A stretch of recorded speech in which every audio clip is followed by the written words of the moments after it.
YouTube channel سنہری باتیں official کے ناظرین السلام علیکم۔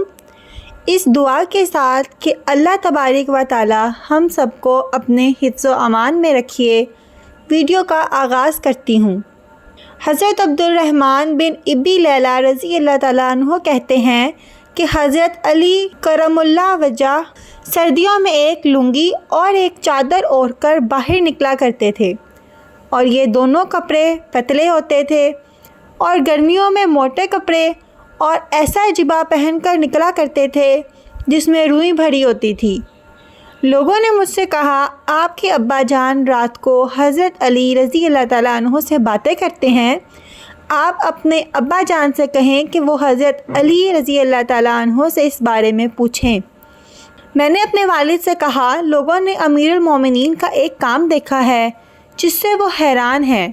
میرے والد نے کہا، وہ کیا؟ میں نے کہا، وہ سخت گرمی میں روئی والے جبہ اور موٹے کپڑوں میں باہر آتے ہیں اور انہیں گرمی کی کوئی پرواہ نہیں ہوتی، اور سخت سردی میں پتلے کپڑوں میں باہر آتے ہیں، نہ انہیں سردی کی کوئی پرواہ ہوتی ہے اور نہ وہ سردی سے بچنے کی کوشش کرتے ہیں۔ تو کیا آپ نے ان سے اس بارے میں کچھ سنا ہے؟ لوگوں نے مجھے کہا ہے کہ جب آپ رات کو ان سے باتیں کرتے ہیں تو یہ بات بھی ان سے پوچھ لیں۔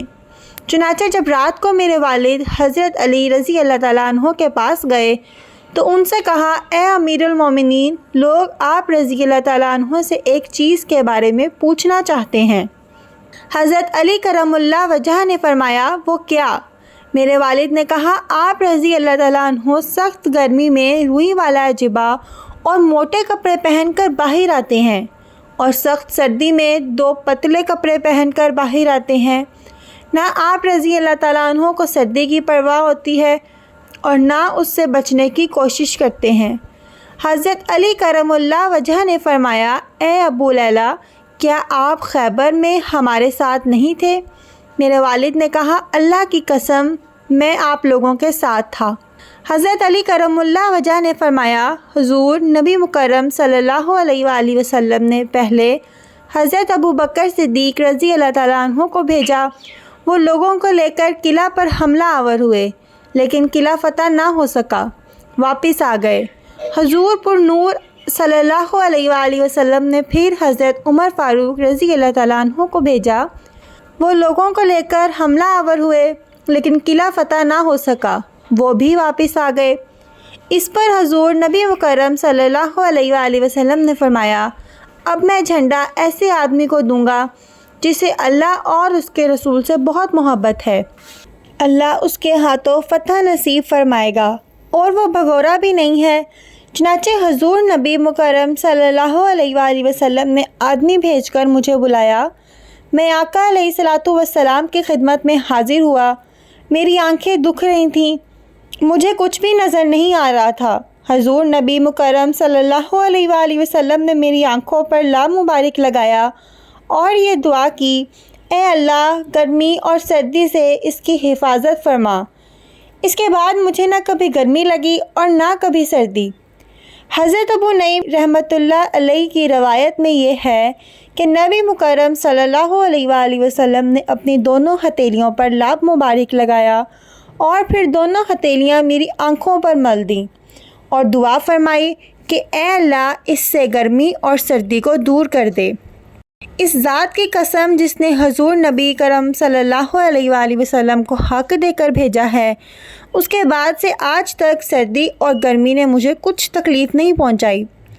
طبرانی رحمۃ اللہ علیہ کی ایک روایت میں ہے کہ حضرت سوید بن غفلہ رضی اللہ تعالیٰ عنہ فرماتے ہیں کہ ہماری حضرت علی رضی اللہ تعالیٰ عنہ سے سردیوں میں ملاقات ہوئی۔ انہوں نے صرف 2 کپڑے پہن رکھے تھے۔ ہم نے ان سے کہا کہ آپ ہمارے علاقے سے دھوکہ نہ کھائیں، ہمارا علاقہ آپ رضی اللہ تعالیٰ عنہ کے علاقے جیسا نہیں ہے، یہاں پر سردی بہت زیادہ ہوتی ہے۔ حضرت علی رضی اللہ تعالیٰ عنہ نے فرمایا، مجھے سردی بہت لگا کرتی تھی۔ جب حضور اکرم صلی اللہ علیہ وآلہ وسلم مجھے خیبر بھیجنے لگے تو میں نے عرض کیا کہ میری آنکھیں دکھ رہی ہیں، تو آپ صلی اللہ علیہ وآلہ وسلم نے میری آنکھوں پر لام مبارک لگایا، اور اس کے بعد نہ مجھے کبھی گرمی لگی اور نہ کبھی سردی، اور نہ ہی کبھی میری آنکھیں دکھنے آئیں۔ سبحان اللہ۔ اللہ تبارک و تعالیٰ سے دعا کرتے ہیں کہ اللہ پاک ہم سب کو واقعات کو سن کر سمجھنے کی اور سمجھ کر عمل کرنے کی توفیق عطا فرمائے، آمین ثم آمین۔ ویڈیو اچھی لگی ہو تو ویڈیو کو ضرور لائک کیجیے گا اور ہمارے چینل سنہری باتیں آفیشیل کو سبسکرائب کرنا نہیں بھولیے گا، ساتھ لگے بیل آئیکن پر بھی کلک کیجیے گا تاکہ فیوچر میں آنے والی تمام نئی ویڈیوز کی نوٹیفیکیشن آپ کو بر وقت ملتے رہیں۔ اب مجھے دیجیے اجازت، زندگی رہی تو اگلی بار ایک اور ویڈیو لے کر آپ کی خدمت میں حاضر ہوں گی۔ تب تک کے لیے خدا حافظ۔ اللہ پاک آپ سب کا حافظ و نگہبان۔ ہنستے رہیے اور ہمیشہ مسکراتے رہیے۔